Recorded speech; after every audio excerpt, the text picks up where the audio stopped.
Government Telangana రాష్ట్రంలో మాత్రం మీరే ఓట్లు తీసుకొచ్చి దొంగ ఓట్లు కలిపేసి ఓట్లున్నా కూడా కనీసం బీఆర్ఎస్ ప్రూఫ్స్ తో సహా నిన్నటి వరకు కేటీఆర్ వేగ్గా మాట్లాడనని చెప్పేశారు. తర్వాత పవర్ పాయింట్ ప్రెజెంటేషన్ ఇవ్వచ్చు కదా రాహుల్ గాంధీ లాగా అని చెప్పేసి కామెంట్లు వచ్చాయి. ఆ తర్వాత నిజంగానే కేటీఆర్ దాని గురించి పవర్ పాయింట్ ప్రెజెంటేషన్ ఇచ్చారు. ఆ తర్వాత కూడా వేగ్గానే మాట్లాడుతున్నారు. బీఆర్ఎస్ డ్రామాలు చేస్తుందని చెప్పేసి అంటున్నారు. మీరే ఎలక్షన్ కమిషన్ ని తొత్తులుగా వాడుతున్నారు. అసలు ఎలక్షన్ కమిషన్ కి ఇప్పుడు ఈ రోజు ఒక స్వతంత్రత అనేది లేకుండా పోయింది అని చెప్పేసి కాంగ్రెస్ గవర్నమెంట్ వల్ల అంటూ కూడా అంటున్నారు. ఏంటి వీటికి ఏం చెప్తారు? మీ జవాబు ఏంటి? గుడ్ మార్నింగ్ అండి అందరికి. అదే విధంగా ప్యానెల్లో ఉన్నటువంటి మన బీఆర్ఎస్ నాయకులు పల్లె రవికుమార్ గారికి, అదే విధంగా గాలి వినోద్ కుమార్ గారికి, మన ప్రొఫెసర్ రామరెడ్డి గారికి అందరికి కూడా గుడ్ మార్నింగ్ అండి. ఒక మంచి చర్చను పెట్టారు. ఒక బీఆర్ఎస్ పార్టీ ఈ ఎన్నికల్లో గెలవలేక ఏదో ఒక నేపం అధికార పార్టీ మీద వేయాలనే ఒక ఆలోచనతోని, ఇవాళ కోడుగుడ్డు మీద ఈకలు బీకాలనే ఒక ఆలోచనతోని ఇవాళ ఒక సంస్కృతి అపార్ట్మెంట్ లో 43 ఓట్లు జరిగినాయి, అక్కడ ఎవరు లేరు వీళ్ళని నిన్న ఒక పవర్ ప్రజెంటేషన్ బీఆర్ఎస్ పార్టీ నాయకుడు వర్కింగ్ ప్రెసిడెంట్ ఒక ఆరోపణ చేశారు.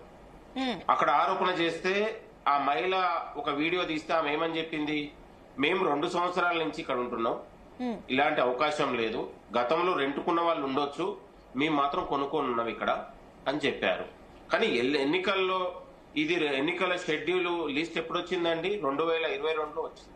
2022లో వచ్చినప్పుడు ఇక్కడ కాంగ్రెస్ పార్టీ అధికారంలో లేదు, సెంట్రల్ లో కాంగ్రెస్ పార్టీ అధికారం లేదు.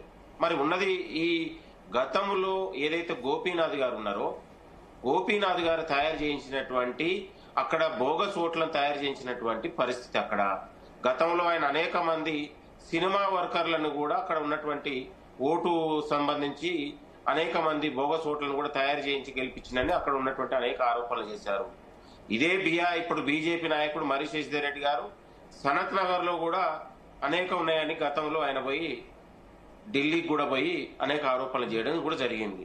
కాబట్టి మేము రాహుల్ గాంధీ గారు ఈ దేశంలో ఓటు చోరీ పైన ఒక పెద్ద ఎత్తున ఒక రాజ్యాంగ పరిరక్షణ కోసం, అదేవిధంగా ఎన్నికల కమిషన్ కూడా బీజేపీ పార్టీకి అమ్ముడు పోయిందని కేంద్ర ఎన్నికలకు సంబంధించి కూడా అనేక ఉన్నటువంటి తప్పిదాలను ఎత్తి చూపించి పవర్ ప్రజెంటేషన్ ఇచ్చి ఈ దేశంలో ఓటు చోరీ పైన పెద్ద ఎత్తున మేము ఉద్యమం అంటే ఇప్పుడు దయాకర్ గారు మీరు టాపిక్ మొత్తం అప్సైడ్ డౌన్ చేసేసారు. మీ పైన ఆరోపణ అంటే ఇదంతా ఇప్పుడు సరే 2022లో గోపి గారు ఉన్న టైంలో ఆయన్నే దొంగ ఓట్లు చేశారని చెప్పేసి మీరు అంటున్నారు. మొత్తం దీన్ని అప్సైడ్ డౌన్ చేస్తారు. బీఆర్ఎస్ చేస్తుందని చెప్పారా? ఇప్పుడు ఒక నిమిషం దయాకర్ గారు, ఒక చిన్న క్లారిటీ. ఏదైతే ఇప్పుడు బీఆర్ఎస్ 43 ఓట్లు ఇవి దొంగ ఓట్లని చెప్తుందో అదంతా ఇప్పుడు బీఆర్ఎస్ హయాంలోనే జరిగిందని చెప్తున్నారా? క్లారిటీ. ప్రజాప్రభుత్వం అభివృద్ధి నమూనాతోని అభివృద్ధితోని గెలవాలనుకుంటున్నాం, ఒక ప్రజలకు జవాబుదారీగా ఉండాలనుకుంటున్నాం తప్ప సానుభూతి ఓట్లతోనో ఎందుకు మరి ఈ విషయం యాక్షన్ తీసుకోవట్లేదు? కాంగ్రెస్ పార్టీ పైన నేపం వేసి ఎందుకు మళ్ళీ క్రాస్ వెరిఫికేషన్ చేయట్లేదు కాంగ్రెస్? కాదండి, వాళ్ళకు నిజంగా చిత్తశుద్ధి ఉంటే బీఆర్ఎస్ నాయకులకు కేంద్ర ఎన్నికల ఇవాళ ఎన్నికల నోటిఫికేషన్ ఇచ్చింది కూడా ఎవరు ఇచ్చారు? కేంద్ర ఎన్నికల కమిషన్ నోటిఫికేషన్ ఇచ్చింది. వాళ్ళకి నిజంగా చిత్తశుద్ధి ఉంటే కేంద్ర ఎన్నికల కమిషన్ దగ్గర అప్లై ఫిర్యాదు చేయమనండి. ఎవరు కాదంటున్నారండి? మేము ఎన్నికల ఈ ఓటు చోరీ దానికి వ్యతిరేకము, అలాంటి కుట్రలకు కాంగ్రెస్ పార్టీ ఇప్పుడు కూడా అనేది నాకు ఒకసారి క్లారిటీ ఇవ్వండి. ఇప్పుడు కూడా ఈ 43 ఓట్లు అపార్ట్మెంట్ కి సంబంధించి డోర్ నంబరే లేదు. ఈ ఓట్లు 43 ఓట్లు అది అసలు మీరు చేశారని చెప్పేసి కాంగ్రెస్ బీఆర్ఎస్ అంటే మీరేమో ఏకంగా 22లో వాళ్ళు చేసిందని చెప్తున్నారు. అవునా? కాదు, బీఆర్ఎస్ హయాంలో గత ఎమ్మెల్యే ఉన్నటువంటి గోపీనాథ్ కుట్రల వల్లే గోపీనాథ్ చేసినటువంటి చర్యలు తప్ప అది కాంగ్రెస్ పార్టీ. రవి గారు దయచేసి మీరు గుర్తుపెట్టుకోండి. రవి గారు ఏంటి ఏం చెప్తారు? ఇదంతా మరి మీరే చేసి వాళ్ళపైన ఆరోపణ వేస్తున్నారంట. చాలా స్పష్టంగా చెప్పాను నేను.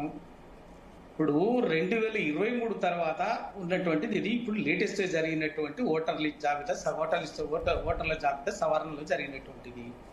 ఒకటే రోజు 2000 ఓట్లు, 2000 మంది డబల్ ఓట్లు డూప్లికేషన్ జరిగింది. ఒకటి ఇవన్నీ చెప్తున్నప్పుడు క్లియర్ గా చెప్తున్నారు కదా, మాకేం సంబంధం, కేంద్ర ఎన్నికల సంబంధించి అని చెప్పేసి వాళ్ళు అనేస్తున్నారు కదా.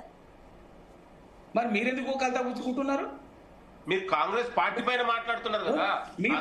కాంగ్రెస్ పార్టీ మీద ఎందుకు మాట్లాడుతున్నారంటే కాంగ్రెస్ పార్టీ దేశంలో ఓటు చోరీ మాట్లాడుతుంది. ఇది అంటుంది ఇవాళ క్యాండిడేట్ ఓటు కాంగ్రెస్